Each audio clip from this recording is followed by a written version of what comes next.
Hello to everyone. My name is Miguel. I am a urology resident from Porto, Portugal, and I will present three abstracts about patient selection in focal therapy that result of my clinical visit to Montessori last year.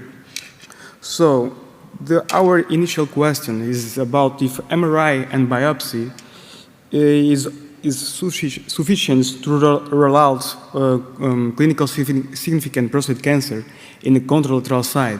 So our first idea is to analyze the concordance between MRI and biopsy with the results of all-mount radical prostatectomy specimen. So it's a real-world study that you analyze patients who underwent radical prostatectomy between 2017 and 2025, and we include only patients with unilateral MRI visible lesion, considered periods above 3, and underwent to MRI target biopsy with systematic sampling of contralateral lobe. As the exclusion criteria, we exclude all patients with high-risk features and local advanced disease, and we assume as clinical significant prostate cancer patients with ZUP 2 or above.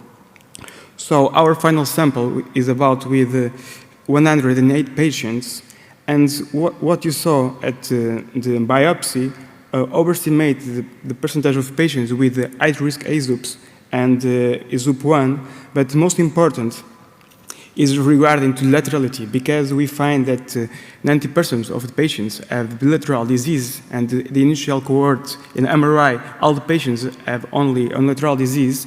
But there is a critical shift when you look to the final pathology that the most part of the patients has the bilateral clinical significant prostate cancer disease.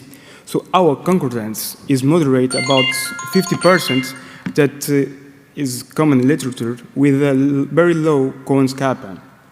But if you look for the patients that have unilateral disease on biopsy, the most part of the patients will be reclassified as bilateral in the final pathologies.